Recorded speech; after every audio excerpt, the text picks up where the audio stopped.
you haven't really heard, Fear the Walking Dead comes out in August, I believe, 2015. This is the spinoff of the show The Walking Dead.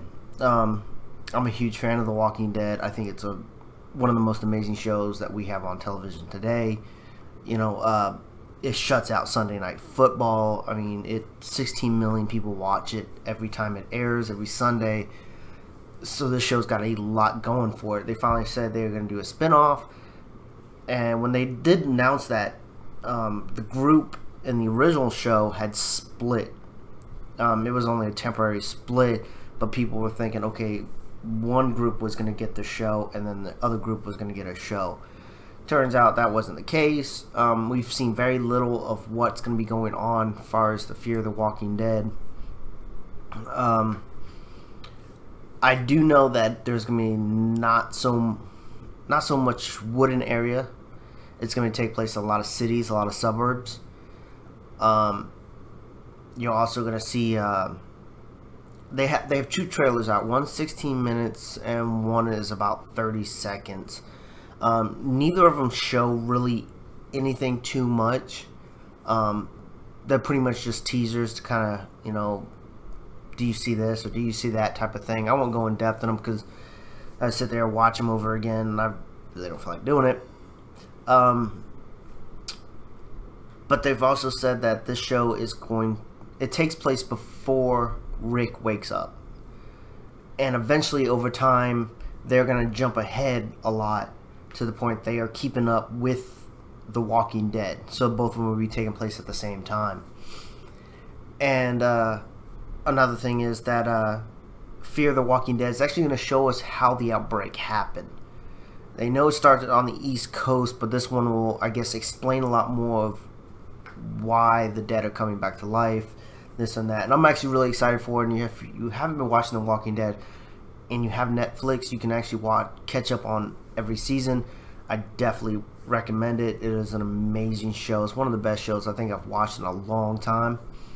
I still wouldn't say it was my favorite show because nothing ever beats Supernatural, but it's still an amazing show. I'll run through the cast real quick. It's really, right now the cast is not too big. They don't have a lot of photos out.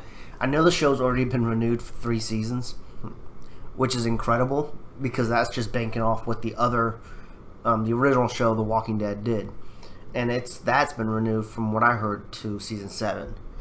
So that's actually, you know, pretty incredible.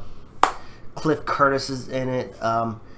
You may or may not know who he is. He's actually been in quite a bit of things.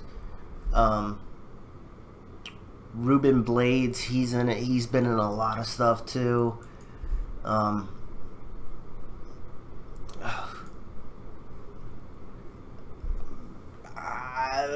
want to say her name, but I'm gonna butcher it to high hell.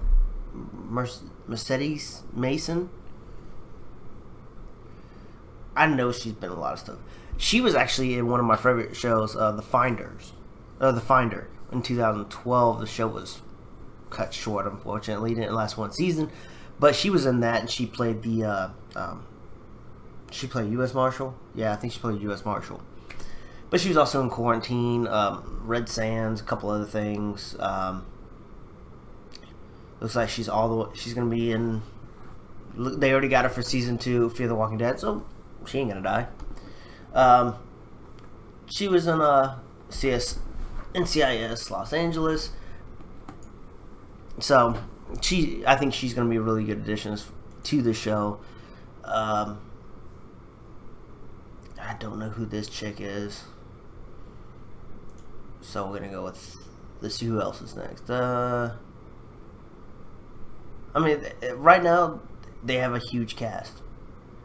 I've seen a lot of 7 episodes, 6, 5, 3. So, yeah, don't look like some people are going to last too long. Some people are only in 1 episode.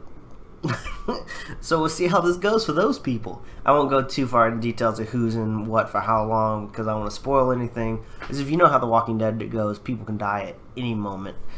And My expectations of this show has to be as good as the original show to keep going. And one of my biggest fears is how they explain that zombies come to life.